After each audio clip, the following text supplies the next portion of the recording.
अस्सलाम वालेकुम नाजरीन, मैं हूं आपका मेज़बान उमर जावेद। प्रोग्राम जुर्म इंजाम के साथ कोई किसी की जान शक की बुनियाद पर कैसे ले सकता है। आज के प्रोग्राम में हम ऐसे ही कत्ल की बात करेंगे जिसमें एक दोस्त ने दूसरे दोस्त की जान शक की बुनियाद पर ले ली। वजूहात क्या थी, पुलिस की तफ्तीश कहां तक पहुंची और मुल्जिमान क्या कहते हैं, इन तमाम सवालों के जवाब हासिल करेंगे आज के प्रोग्राम जुर्म इंजाम में। इरफान ने अनवर को शक की बिना पर कत्ल किया, यानी उसको शक था कि अनवर के उसकी बीवी के साथ नाजायज़ ताल्लुकात हैं और इसी चीज़ का उसने शक का फ़ायदा उठाते हुए उसको लाहौर से बहला फुसला कर कसूर बुलाया और वहाँ पर उसको फांसी दे दी, यानी उसके गले के ऊपर फंदा लगाकर उसको उसका दम बंद कर दिया और उसकी जान ले ली। अनवर का ये कमरे का घर है जहाँ पर अनवर अपने वालिदैन, दो बहनों और भाई के साथ रहता था और घर का वाहिद कफ़ील था। वही रिक्शा चलाता था और जिससे उसके घर का ख़र्चा जो चलता था। इस समय हम उसके घर में मौजूद हैं, उसके अहले खाना हमारे साथ मौजूद हैं, उनसे जानते हैं ये क्या वाक़या हुआ, आप बताइएगा। सर वो भी रिक्शा चलाता सी, बेटा मेरा भी रिक्शा चलाता तो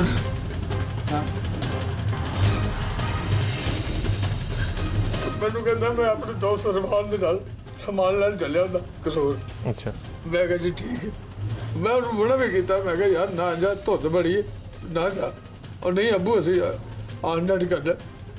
मैं सारी रात लब के पागल हो गया। फिर मैं उसे रबड़ लगाई, मैं कही मेरा बच्चा गवाह हो गया, नहीं लब रहा। इनू सुबह 8 बजे मैं मिलिया उत्ते बाहर रिक्शा चला रहा। मैं कहा यार तेरे नाल राती मुंडा गया तो कितने, कहता जी मैनू नहीं पता। फिर एक गल्लां करदे कहता जी मेरे घर लगे चलो। घर गए, इहदी मशीना भी है, रकैया इहदी वालदा, इन्हें सानू कोई न्याय नहीं दिता। अच्छा, सारी दिहाड़ी असीं फिर लभदे रहे। 12 वाले दिन जड़ा ना उतो कसूरों सदर थाने काल आई जी है बच्चे की सानू लाश लभी, या पछाण लो। वो SHO नूं मैनू मेरे नंबर ते फोन आया, मैं उत्ते रिपोर्ट लिखा के आया तो मैं SHO नूं बुलाता। मैं कहा सारा देखो। उन्हें देखा, उन्हें कहा मेरे मोबाइल से WhatsApp करो। WhatsApp की, मैं पछाणी। उन्हें कहा चलो इनू उन्हें हवाला देता। फिर ये मनिया, कहता जी मैं मारिया। तो इस कत्ल के अंदर कितने लोग मुलविस हैं? ये तो इतों लिया के तो सोहरे के घर को लिया अं तो कहे साला सारे मलावत है, ये इतों लिया के उत्थे मारदा पे। तो क्या वजह बनी, आपको क्या लगता है कि इरफान ने अनवर को क्यों कत्ल किया? उन्हें यही कहा सी मेरी बेबी ना भैड़ा। तो उसकी बीवी का कैसा किरदार था? उसने वो बताया ये वही जड़ा ने, मैं जानती भी नहीं मुंडे, मैं शक्ल भी नहीं वेखी। उस सोहरे ने बोलिया ने कि ये मेरी बच्ची से इंतजाम ला रहा। आपके बेटे की उम्र कितनी थी? 17 साल। और इसके इरफान से उसकी दोस्ती कैसे हुई? रिक्शा चलाते हुए? रिक्शा चलाते तो एक दूसरे के घर आना जाना भी था? नहीं, जैसे पुलिस बता रही है कि इरफान ने रिक्शा घर के बाहर देखा तो उसको वहाँ से तैश आई और उधर जिधे इरफान रहता था उधर कितने उन्होंने को आन जान होएगा, इधर नहीं। ठीक, आप बताइएगा आपके कितने बच्चे हैं और इसका कितना नंबर था? माशाल्लाह मेरे 8 बच्चे, 8 जो यानी कि मेरे को 4 सी, 4 तो हुण मेरे को 3 ने, 2 बेटियां ने तो 1 बेटा रह गया। इसका कितना नंबर था? ए 5वें नंबर ते सी। तो घर का कफील यही था या इसके अलावा बच्चे? यही हुण वड्डा होया, सारी जिंदगी तो असीं गुरबत च कट ली। चलो हुण चंद दिन होए सी कमाई करन लगा सी। हले रक्षा जिदन बना के दिता है ते 2 महीने ते 10 दिन होए सी जिस दिन इन्हें कत्ल किया। पहले तो भाई फिर रहा इत्थे, पहले काम करदा रहा है गड्डियां दा। अच्छा, 2-3 साल इन्हें काम किया।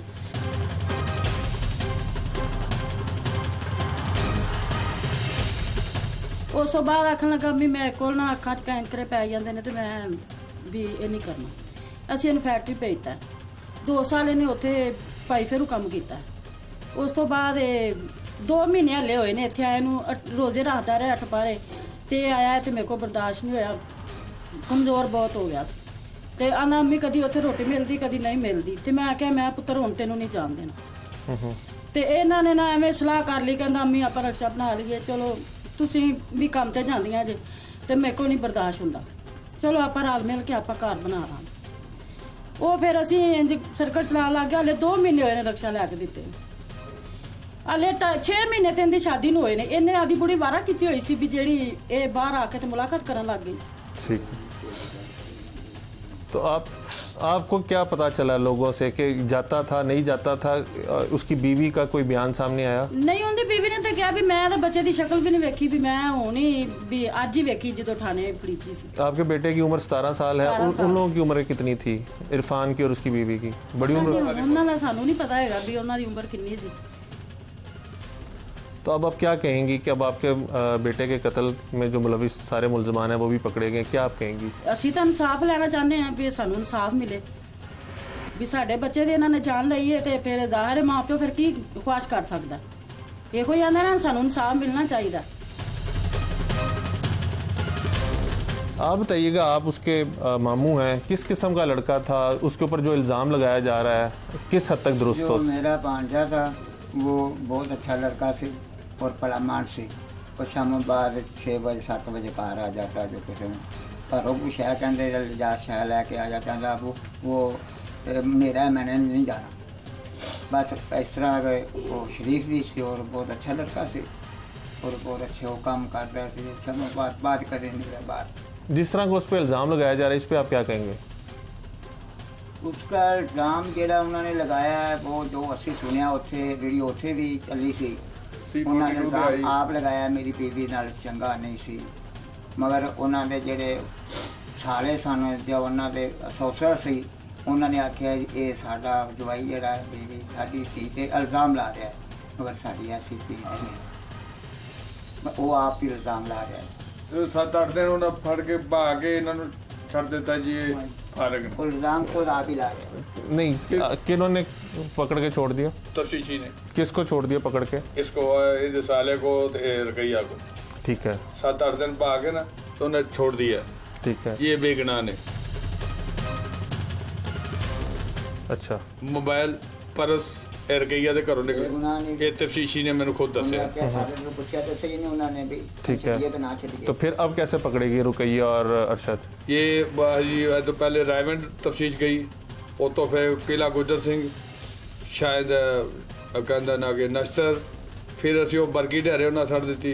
ਉੱਥੇ ਗਏ ਆ ਤੇ ਇਹਦੇ ਡੀਐਸਪੀ ਤਸਤਗੀਰ ਸਾਹਿਬ ਨੇ ਜਿਹੜਾ ਨਾ ਇਹਨਾਂ ਨੂੰ ਗੁਨਾਹਗਾਰ ਕੀਤਾ। ਡੀਐਨਏ ਰਿਪੋਰਟ ਆ ਗਈ, ਲੈਬਾਰਟਰੀ ਰਿਪੋਰਟ ਆ ਗਈ ਤੇ ਇਹਨਾਂ ਕਹੇ ਜੀ ਹੁਣ ਇਹਨਾਂ ਉਥੋਂ ਮਾਰਕ ਇੱਥੇ ਕਰ ਦਿੱਤੀ। ਉਹਨੇ ਕਹੇ ਜੀ ਇਹਨਾਂ ਨੂੰ ਪਕੜੋ। ठीक है। फिर पुलिस ने कब पकड़ा इनको, रुकैया को और अरशद को कब पकड़ा? ਇਹ 4 दिन होगा। 3-4 दिन हो गए। तो जब उनको पकड़ा, आपकी उनसे मुलाकात हुई मुलजमान से? हाँ जी। वो क्या कहते हैं? बहुत अजय भी कह रहे हैं मैंने कुछ मैं पता। तो आप क्या अपील करेंगे हुकूमत से? आपका क्या अकलौता बेटा था, आप एक कमरे के घर में सारे रहते हैं, वाहिद कफील था, क्या अपील करेंगे? ऐसा करने सानू इंसाफ मिल जाए। मकतूल का छोटा भाई भी इस टाइम हमारे साथ मौजूद है। उससे जानते हैं कि भाइयों में आपस में काफ़ी सीक्रेट्स होते हैं, एक दूसरे को बातें भी बताते हैं। इससे जानते हैं कि इसका भाई ने इससे कभी इस किस्म की कोई बात की हुई थी। बेटा, आपका नाम क्या? मेरा नाम उस्मान। आपका भाई आपसे कितना बड़ा था? मेरा भाई मुझसे 8 साल बड़ा। आप साल बड़ा था। आपस में आप लोग उठते बैठते इकट्ठे थे, आना जाना बाहर इकट्ठा होता था? हाँ जी। कभी भाई ने आपको बताया था कि ऐसे इरफान से कोई मामला चल रहे हैं या इरफान के घर के कोई मामला चल रहे हैं? नहीं, ऐसी बातें नहीं वो करता, ना वो इस सिलसिले में जाता है। तो कोई इरफान के साथ कोई दुश्मनी, कोई लड़ाई वगैरह हुई हो? कुछ भी नहीं। तो आपको क्या लगता है क्यों इरफान ने कत्ल किया? सिर्फ ये बीवी के इल्ज़ाम के ऊपर ही? पता नहीं। नहीं, आपने इस सारे मामले को आपको पता नहीं चला कि क्या मामला हुआ? भाई को जब कत्ल किया उसके बाद कोई चीज़ें वगैरह सामने नहीं आई आपके? इरफान तो इल्ज़ाम लगा रहा है, ये इल्ज़ाम गलत है, हमें पता भी है। भाई आपका कैसा था? भाई हमारा शरीफ था, ऐसे सिलसिले कोई बात नहीं करता गलत। उसकी बीवी से मुलाकात हुई इरफान की? एक बीवी से आप लोगों में से किसी की मुलाकात हुई कभी? नहीं हुई। वो पुलिस स्टेशन में आके उसने कोई बयान दिया कि जो उसके ऊपर इल्ज़ाम, यानी उसकी बीवी पे भी तो इल्ज़ाम लगाया जा रहा है ना बदचलनी का, उसने कोई बयान वगैरह दिया? नहीं।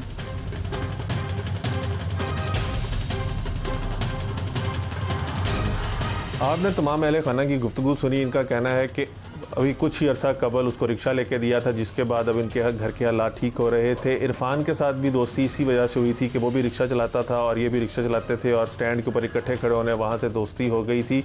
और जो बीवी के साथ नाजायज़ ताल्लुकात का इल्ज़ाम है, ना सिर्फ बीवी की जानिब से इस चीज़ की तरदीद की गई है कि उसको देखा ही कभी नहीं, बल्कि इनका कहना है कि उसके ससुराल वाले भी कहते हैं कि इरफान ने सिर्फ इस चीज़ को बुनियाद बनाकर अनवर को कत्ल किया है।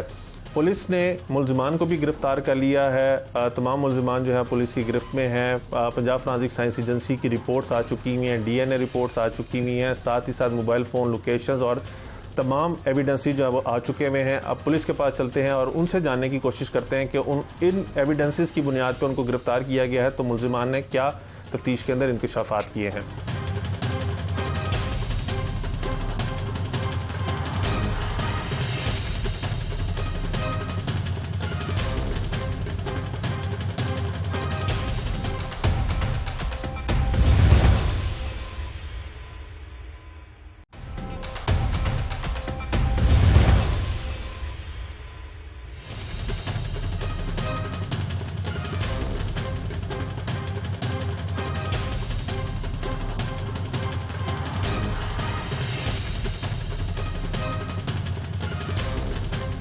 हर जुर्म करने वाला समझता यही है कि वो किसी न किसी तरह कानून से बच जाएगा, लेकिन अगर कानून ये ठान ले कि उसको गिरफ्त में लाना है तो 100 तरीके होते हैं। ऐसी ही वारदात थाना कोट लखपत के इलाके में पेश आई थी, जिसमें पहले लड़के को अगवा किया गया, उसके बुरसा की जानिब से थाना कोट लखपत में अगवा का मुकदमा दर्ज कराया गया और जैसे जैसे तफ्तीश आगे बढ़ती गई तो मालूम ये हुआ कि ये 365 नहीं बल्कि 302 यानी कत्ल का मुकदमा है। और फिर पुलिस ने लड़के की लाश भी बरामद कर ली। लाश कहाँ से बरामद हुई, केस के अंदर कितने मुलजिमान हैं, ये तमाम चीज़ें जानने के लिए इस टाइम हम इंचार्ज इन्वेस्टिगेशन थाना कोट लखपत के पास मौजूद हैं। उमर दराज साहब, बहुत शुक्रिया आपके वक्त का। ये इस केस के ऊपर रोशनी डालिएगा। 2017 का केस है, मुलजिमान अब गिरफ्तार हुए, इसके अंदर किन मराहिल से तफ्तीश गुजरी जो मुलजिमान तक आप पहुँचे? बिस्मिल्लाहिर्रहमानिर्रहीम।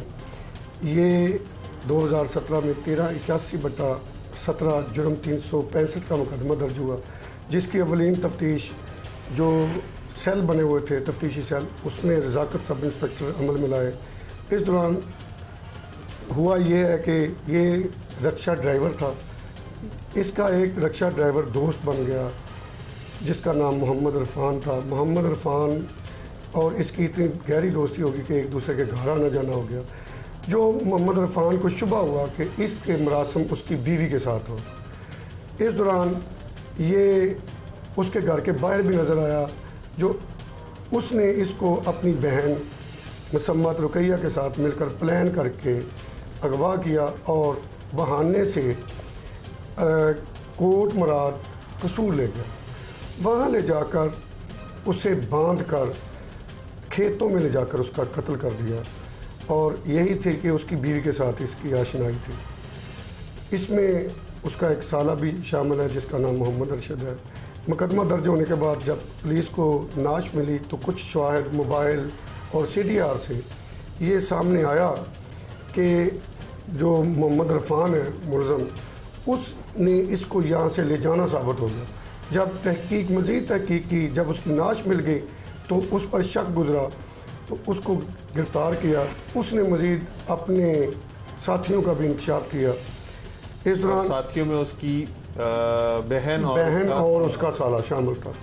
जब पुलिस उनके गिरबान तक पहुंचने तक कामयाब होगी तो उन्होंने अपनी रूपोश होने के लिए अपनी तफ्तीशें तब्दील शुरू करवा दी। पहली तफ्तीश जो रायवंड चली गई DSP साहब के पास, वहाँ से दोबारा जब उनको पता चला कि हमारे अगेंस्ट जा रहा है मामला तो DSP साहब बरकी के पास चले गए।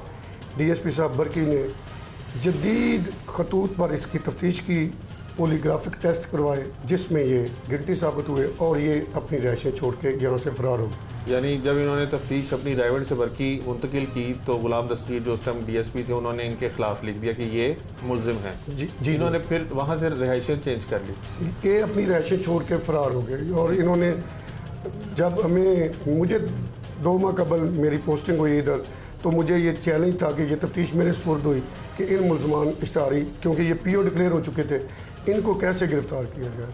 तो मैंने मदई मुकदमा से रब्ता किया, मदई मुकदमा से मिल के इनके कुछ नंबर्स हासिल किए, इनके ID कार्ड नंबर्स हासिल किए, ID कार्ड से इनकी CDR जो नंबर चल रहे थे इनके पास वो नंबर हासिल किए और मुझे पता चला कि ये अब कसूर के गिरदोनवा में एक बस्ती है भट्टा सराय, वहाँ रेड किया तो एक मुलज़म को वहाँ से गिरफ़्तार कर लिया।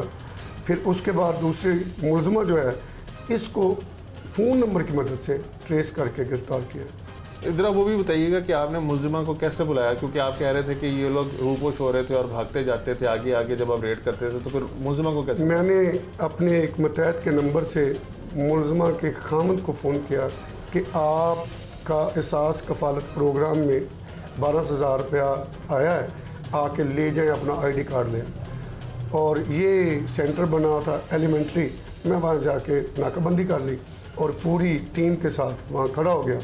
जैसे ही हमने ये नज़र आया, हमने इसके खामद को ट्रेस किया, खामद की निशानदेही पर इसकी बीवी को गिरफ्तार किया। अब इनसे आला कत्ल वगैरह कोई था या किस तरह इन्होंने कत्ल किस तरह किया? कुछ चीज़ें हैं जो अभी बरामद होने बकाया हैं, जिनमें उस लड़के का मोबाइल फ़ोन इस खातून के पास है, मकतूल का मोबाइल फ़ोन, और कुछ उसके कार्ड्स वगैरह हैं, कुछ उसका पर्स वगैरह है जो अभी तक रिकवर ना हुआ है, वो हम कोशिश कर रहे हैं इंशाल्लाह। तो हाथ पांव बांध के इन्होंने कत्ल कैसे किया उसे?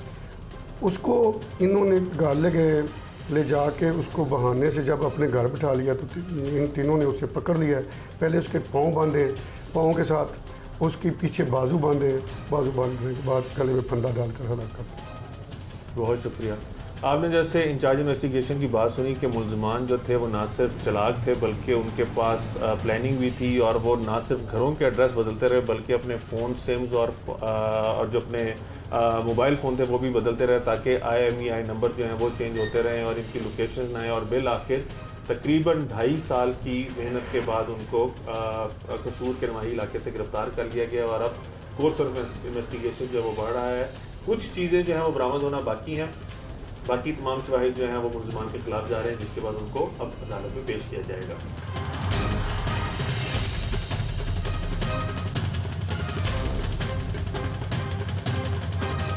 अनवर के कत्ल में पुलिस ने 3 मुलजमान को गिरफ्तार किया। एक औरत का शौहर, दूसरा औरत का भाई और तीसरा मुलजिम जो मरकजी मुलजिम है जिसको पुलिस जो है वो जेल भिजवा चुकी हुई है, इरफान, उसके साले को। इस टाइम उसका साला हमारे साथ मौजूद है। अरशद, उससे जानते हैं कि क्या वाक़या हुआ।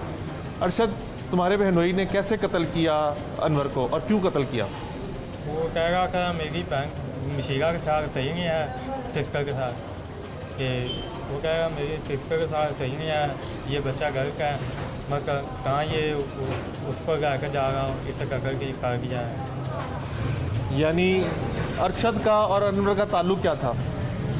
अरशद का मारा कोई भी नहीं ताल्लुक है। अरशद और इरफान का क्या ताल्लुक था? इरफान का ओम का पता नहीं, वो गाँव में भाई गशका चढ़ा है, वो भी गशका चढ़ा है, वो भी गशका चढ़ा है। तुम्हारे बहनोई का नाम क्या था? इरफान भाई। जिसको कत्ल किया उसका नाम क्या था? उसका नाम का नहीं पता। उन दोनों का आपस में ताल्लुक क्या था? आपस में वो दोस्त थे। अनवर जो कत्ल हुआ उसका नाम अनवर था, तुम्हारे बहनोई का नाम इरफान था। इरफान और अनवर दोस्त थे। हाँ जी। इरफान ने अनवर को किस वजह से कत्ल किया? वो कहेगा मेरी बेगम से नहीं है सही है। उसकी बेगम तुम्हारी क्या लगती है? मेरी बहन है। तो तुम्हारी बहन के बारे में तुम क्या कहोगे, कैसी थी, तुम्हें नहीं पता था?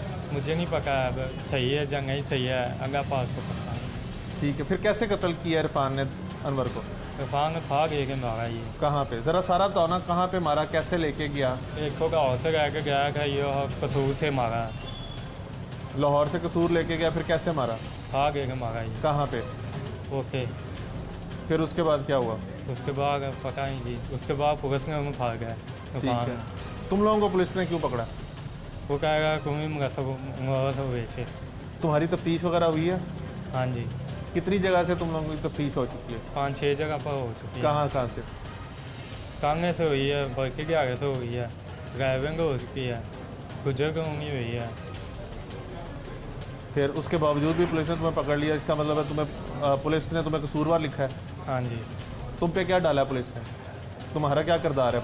ये हो कि कोई बेचूंगा सब बस है। तो तुमने कैसे कत्ल किया उसको या कैसे मदद की उसकी? मुझे नहीं पता है। यानी जब वो यहाँ से लाहौर से कसूर गया तो तुमने रिक्शा चलाया था? नहीं, मैं नहीं चलाया। हाँ, तुमने उसके हाथ वगैरह बांधे थे? कुछ नहीं बांधा। फिर कैसे कत्ल कैसे किया उसे? उन्हें इरफान ने किया, मुझे ये भी नहीं पता। इरफान ने तो फा दे के मार दिया। पुलिस ने तुम्हें भी 302 के अंदर मुलविस कर दिया, तुम्हारा किरदार क्या है उसके अंदर? हमारा कोई भी इनका गा है। तुम्हारे साथ और किसको मुलजिम को गिरफ्तार किया पुलिस ने? रुकैया बीबी को। वो कौन है? वो फुफो की बहन है, इरफान की बहन है। उसने उसका क्या किरदार है इसमें? पता नहीं जी, वो उन्हें पका हुआ है। उसने क्या मदद क्या की उसने? मगर को इरफान के पीछे पैसे कहाँ ही भी। इरफान को बचाने के लिए? हाँ जी। तो ये रुकैया बीबी को पता था कि उसकी जो नंद है उसका किरदार ख़राब है? उन्हें पका नहीं, मुझे नहीं पका। रुकैया बीबी में पका हुआ है, उनका भाई है। हाँ, जब कत्ल हुआ तुम और रुकैया बीबी कहाँ पे थे? मैं अपने घर थी, रुकैया बीबी का पका नहीं। तो तुम लोगों के पास है तो मुलजिम का मोबाइल फ़ोन वगैरह भी बरामद हुआ है? मुझे नहीं, उसके पास हुआ है। तो इसका मतलब है वो मुलविस है? उसके पास रुकैया बीबी के घर से पास हुआ है। रुकैया बीबी तुम्हें क्या ख्याल है उसने क्या मदद की होगी? पका नहीं था जी, वो रुकैया बीबी में पका हुआ है। क्या मगर की क्या नहीं की, वो में पका हुआ है रुकैया बीबी में। अब तुम्हारा मुस्तकबिल क्या है? तुम करते क्या थे? हम पक्के का काम कर रहे। शादीशुदा? नहीं, किधर रहते हो? कसूर पर। तुम्हारे घर से लाश बरामद हुई थी? वो हाँ जी, वो होगा ही काफ़ी। आपने जैसे सुना कि ये जो मरकज़ी मुलजिम है यानी इरफान का ये साला है, इरफान को पुलिस ने पहले गिरफ़्तार किया था और इसको भी 302 के इल्ज़ाम में गिरफ़्तार किया। और पुलिस का कहना है कि लाहौर से कसूर ले जाने में इसने किरदार अदा की और वहाँ पर जब उसको बांधा गया अनवर को कत्ल करने से पहले, उस दौरान भी ये मुलविस था। साथ ही साथ पुलिस ने एक खातून को भी गिरफ़्तार किया है जो मरकज़ी मुलजिम इरफान की बहन है। उसका क्या कहना है वो भी जानते हैं। पुलिस ने इनको क्यों गिरफ़्तार किया है? पुलिस ने आपको क्यों गिरफ़्तार किया? क्योंकि मैं अपने भाई के पिछे पैसे पूसे लाने डी सी। 3 साल हो गए मैं अपने भाई की पैरवाई कर रही थी। तरीखा तो कचहरियाँ, थाने कचहरियाँ, हर पासे मैं जा रही थी। आप लोगों ने तफ्तीश कहाँ से करवाई है? तफ्तीश मेरी सिर्फ बरखियों हुई है। और बरखी उसमें गए सा तो उस तो बाद मैं शिमला पहाड़ी गए सा, ठीक है। उस तो बाद ठोकर ते गए सा पॉलीग्राफ टेस्ट वास्ते। कितनी तफ्तीशों में आपको कसूरवार लिखा गया? फिर हाल तो मैंने एक च भी नहीं पता है। मैं जिथे मैं मतलब कि गई हूँ ना, जिधर भी मैं गई हूँ तो उधर उन्होंने यही कहा कि अभी डीएसपी नहीं आया या डीआईजी नहीं आया या ये नहीं आया, आपका बीपी आईडी कार्ड आया, आप हाजिरी लगाए और अभी जाए। 1 मरतबा या 2 मरतबा मिला है, ठीक। उसने यही कहा कि 1 मरतबा तो वो गुस्से से बोला, दूसरी मरतबा उसने ये कहा कि बीबी हमें पता है कि आप बेगुनाह है तो हम आपके साथ ज़्यादती नहीं करेंगे। इनका वकील गया था, उसने पता नहीं क्या कहा या क्या नहीं कहा था। उस वक्त ये करके बात करके ना सर ने भेज दिया मुझे। अच्छा ये बताएंगे कि जब आप अपने भाई को शादी खुद कराने लेके गई हैं और आपको उसका करैक्टर के बारे में भी पता था, फिर आपने शादी क्यों करवाई? मुझे पहले नहीं पता था, बाद में पता चला था। बाद में कैसे पता चला? बाद में भाई मेरे ने खुद ही बता दिया था आहिस्ता आहिस्ता कि मुझे पता भी था ऐसे थे ऐसे। मैंने फिर भी इससे शादी की है, मैं इसके बगैर नहीं रह सकता था। क्योंकि वो पहले शादी से पहले 15-15 दिन उधर रहता था मामू के घर में। 15 दिन मेरे पास, 15 दिन मामू के पास। तो लड़की को आप लोग पहले जानते थे? माँ सके मामू की बेटी है, पर हम उधर नहीं जाते थे इतना। जिस बंदे को आपके भाई ने कत्ल किया है, हाँ जी, उसका क्या ताल्लुक था आपकी भाभी से और आपके मुझे भाई नहीं से? पता। मैंने कभी उस लड़के को देखा ही नहीं था। मैंने खुदा जानता है कि मैंने उस लड़के को कभी अपने घर में नहीं देखा था, शादी से पहले या बाद मैंने देखा ही नहीं। जब वो मरा उसके बाद मैंने काने गई हूँ, उधर मैंने मीडिया वाले के पास एक फुटेज देखी थी उसकी, फिर मुझे पता चला है। इस बाबे सादक को मैं ज़रूर जानती हूँ क्योंकि हमारा मल्ला एक था। इस मदई को मैंने नहीं जानती। मैं आज तक मुझे ये भी नहीं पता कि इसका घर किधर है, ये रहता किधर है। तो मकतूल का फ़ोन वगैरह जो है वो आपके घर से बरामद हुआ है? नहीं, मेरे घर से ना मुझे पता है, ठीक है। अगर मिला होता, हमारे कमरे लहदा थे, मेरे और मेरे भाई का फासला था कमरे में। मैं उसके कमरे में नहीं जाती थी, मेरी लड़ाई हुई थी तो वो मेरे कमरे में नहीं था, भाभी की वजह से आता। तो आपके भाई ने मकतूल को कत्ल कैसे किया? मुझे नहीं पता। मैं कह तो रही हूँ मुझे पता ही नहीं है कि उसने मारा भी है या नहीं मारा, मुझे आज तक नहीं पता। 3 साल हो गए, मुझे इस बात का इल्म ही नहीं है क्योंकि मेरा तो भाई मैं मजबूर था दोनों पाँव से। हम खुद इस बात से टेंशन में कि उसने कैसे किया, ये कर्ज लिया तो कैसे किया, दोनों एक जैसे थे, मरने वाला भी मारने वाला भी, ये कैसे मारा उसने। मैं जब अपने भाई के पास भी जाती हूँ मैं उससे पूछती हूँ कि अगर तूने मारना था उसको क्यों मारा, तो अपनी बीवी को मारता या खुद अपने आप को मार लेता, क्यों बगाना बेटा मारा है। तो आगे चुप कर जाता है, रोना शुरू हो जाता है। तो 3 साल से पुलिस आपको क्यों मुलजिम करार दे रही है? पैसा चल रहा है, सीधी सी बात है। कौन लगा रहा है पैसा? बस जो भी लगा रहा है वो पैसे लगाने वाले, हमारे पास पैसा नहीं है। तो आपने तो अभी खुद ही कहा कि आप 3 साल से भाई की पैरवी कर रहे हैं। हाँ तो मैं कर रही हूँ, मैं 3 साल से मैं अपने भाई की पैरवी, मैं इस बात से नहीं पीछे जा रही। मैं हर थाने कचहरी मैं जाती हूँ, मेरे पीछे और कोई भी नहीं है जाने वाला। मेरा बड़ा भाई है, वो मेरे से भी गरीब है, वो नहीं जा सकता। मेरी माँ है, बेवा है, मेरी माँ का भी खर्चा मेरे ऊपर है, नहीं, मेरे अगर बच्चों आप का भी। कसूरवार हैं तो 4-5 जगह से आपने तफ्तीश कराई है, तो कहीं से तो आपको बेगुनाह लिखा होना चाहिए था ना। इतना तो अंधेर नगरी नहीं है कि पुलिस आपको हर तरफ से बेकसूर लिख रही है और उसके मैं बावजूद वही तो आप कह रही कि मुझे नहीं पता, मुझे इस बात का नहीं इल्म, पर आज से 2-3 महीने मुझे पहले पता चल गया था कि मैं मुझे इन्होंने कर दिया है, पैसे वगैरह दे के गुनहगार ठहरा दिया। मैंने कहा चल किस कोई तरह बात गुनहगार ठहराया आपको? कौन से पुलिस अफसर ने? नहीं, ये बरकी वालों ने। डीएसपी गुलाम दस्तगीर? ये नहीं पता मुझे कौन है, मुझे तो उसका नाम ही नहीं बता रही कि मैं ये 2 मरतबा उसके सामना हुआ है मेरा, 2 मरतबा, जिसमें मुझे नहीं पता उसने कहा नहीं। उसने मुझे यही कहा अंगूठे साइन करो जाओ, अगर दोबारा बुलाते या मैं कोई अब बात आपके पूछती तो भाई फिर ने है ना। अपनी बीवी के आशना को कत्ल भी कर दिया, वो भी 302 के अंदर जेल चला गया, आप भी 302 के अंदर मुलजिमा करार दे चुकी हैं, तो अब मुस्तकबिल क्या आप लोगों का? मुस्तकबिल तो ख़राब कर दिया इन लोगों ने मेरा, जो करना था वो तो कर दिया, मेरे भी कर दिया, मेरे बच्चों का भी कर दिया। तो आपको नहीं लगता कि जिनका बेटा मरा उनका भी घर बर्बाद हो गया? इनका भी हो गया ना, तो हमारा भी हो गया। पीछे क्या रह गया? पीछे कुछ रह गया? कुछ भी नहीं रहा। कितने बच्चे हैं आपके? मेरे कितना 4 पहले हैं। शादी हुई थी? मेरे 19 साल हो गए, 4 बच्चे हैं। कितनी शादियाँ हुई हैं आपकी? मेरी 2। तो अब क्या मुस्तकबिल देखती हैं आप? मैं देख रही हूँ मेरे बच्चों की तबाही जो नजायज़ में हो रही है, जो हो चुकी है। नहीं, लेकिन अभी आपने खुद ही कहा कि पुलिस ने आपको कसूरवार लिख दिया और इन्होंने भी आपको 302 में गिरफ्तार कर लिया। तो कर लें, जो हो गया काम वो तो कर ले। जो मैं हकीकत बता रही वो नहीं आपको समझ आ रही कि मैं इसमें नहीं शामिल हूँ, मुझे नहीं पता उस लड़के का, मैं नहीं जानती। बहुत शुक्रिया। आपने सुना कि जो असल मरकज़ी मुलजिम है इरफान, उसकी बहन रुकैया को ने 4 जगह से तफ्तीश चेंज कराई है और 2 पुलिस अफसरान ने इनको गिल्टी लिखा है। इनका कहना है कि ये कसूरवार नहीं है, लेकिन ये अपने भाई के ना सिर्फ केस की पैरवी कर रही हैं बल्कि उससे मुलाकात करने भी जाती हैं और उससे अक्सर पूछती भी हैं। जबकि पुलिस का दावा है कि मकतूल के मोबाइल फ़ोन और दीगर चीज़ें जो थी वो इनके कमरे से मिली और साथ ही साथ उसको यहाँ से बहला फुसला कर कसूर ले जाने में रुकैया का हाथ है।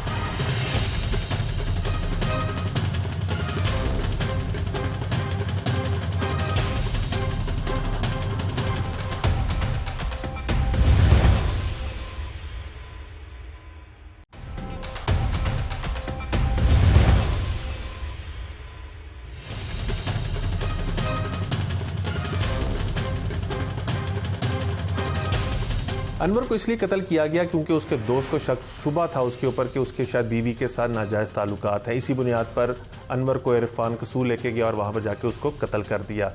ये क्या ज़हनी कैफियत है जिसके अंदर इंसान अपनी ही बीवी और अपने ही दोस्त के ऊपर शक करता है जबकि उसके पास कोई सबूत भी नहीं है। इस चीज़ को जानने के लिए हम मौजूद हैं डॉक्टर प्रोफेसर राफिया रफ़ीक के पास।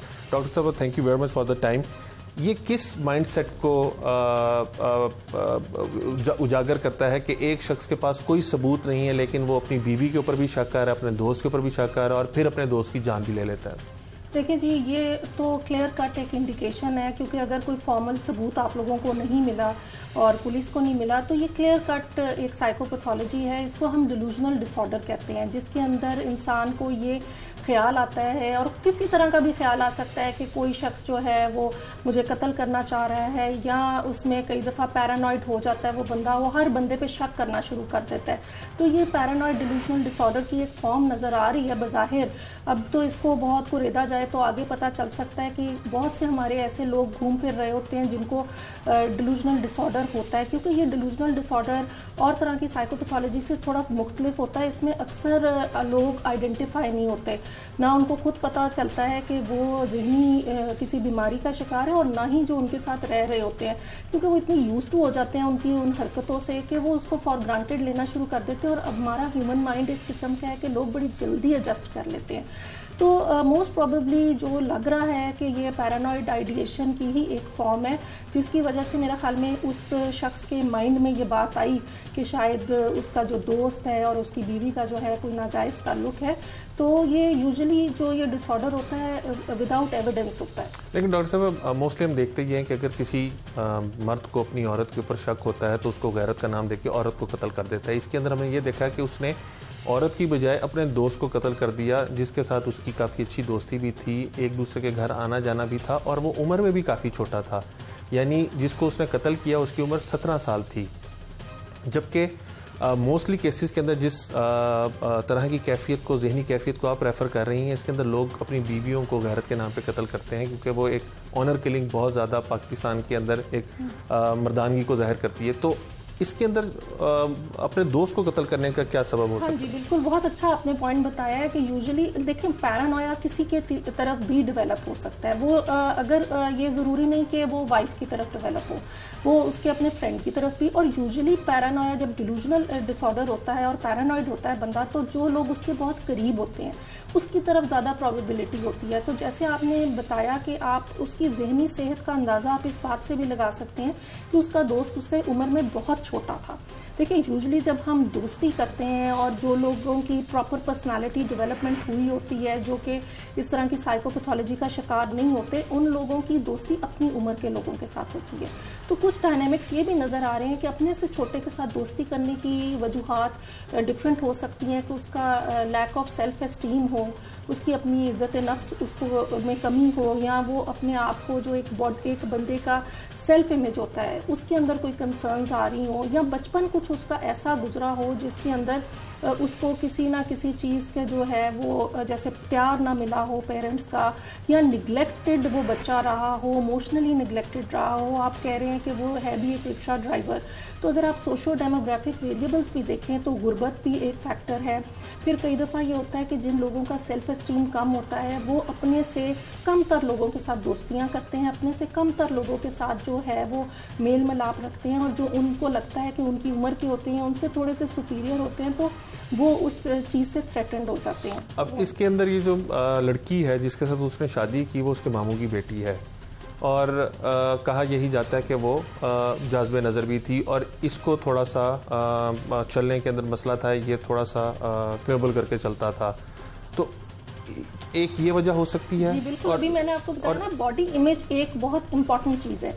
देखिए जिन लोगों के अंदर कोई माजूरी होती है, चाहे कोई फिजिकल देखने में माजूरी कई दफ़ा नज़र आती है, कई दफ़ा नहीं आती। अगर इस शख्स की, जैसे आपने मुझे बताया कि एक चलने में मसला था, तो बज़ाहिर एक माजूरी थी, और इस किस्म के लोगों की एक अपनी नफ्सियात होती है, और वो बहुत से अपने हिडन एग्रेशन को, गुस्से को, अपनी लो सेल्फ एस्टीम को छुपाने की कोशिश। मुआशरे के लिए कितना बड़ा ख़तरा होते हैं ऐसे अफराद, और क्योंकि जिस तरह की ज़हनी कैफियत का आप जिक्र कर रही हैं, ये चेहरे से तो ज़ाहिर नहीं हो सकता।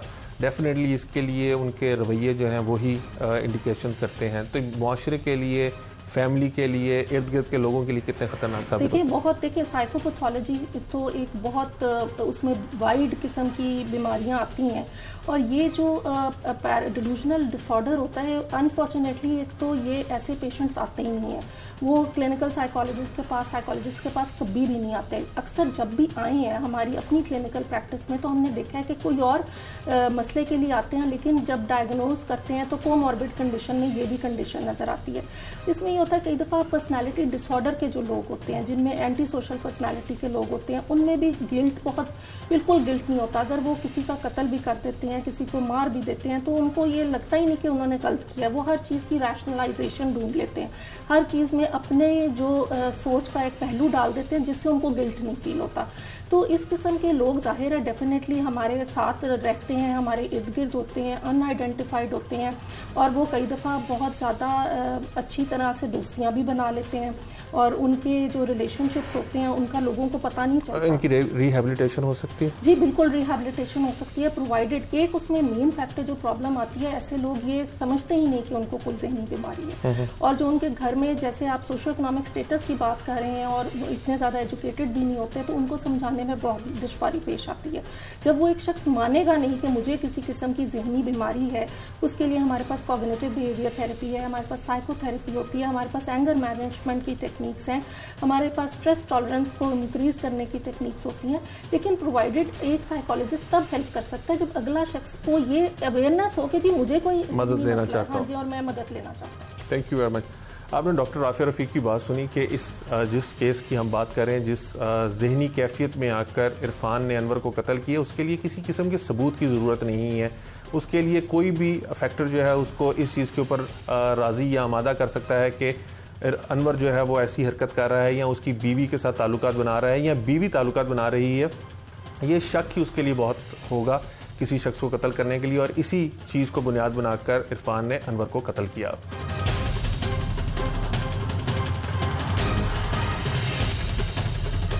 ना कोई सबूत और ना ही कोई शहादत, लेकिन इसके बावजूद भी इरफान ने अनवर को अपनी बेगम के साथ नाजायज ताल्लुकात के शुबा में कत्ल कर दिया, जिसके बाद इरफान को भी पुलिस ने गिरफ्तार कर लिया और इस कत्ल पर उकसाने वाली इरफान की बहन और साले को भी पुलिस ने गिरफ्तार कर लिया है, जबकि अनवर जो कि घर का वाहिद कफील था जान की बाजी हार गया। टीम जुर्म इंजाम और अपने मेजबान उमर जावेद को इजाजत दीजिए। अला निगहबान।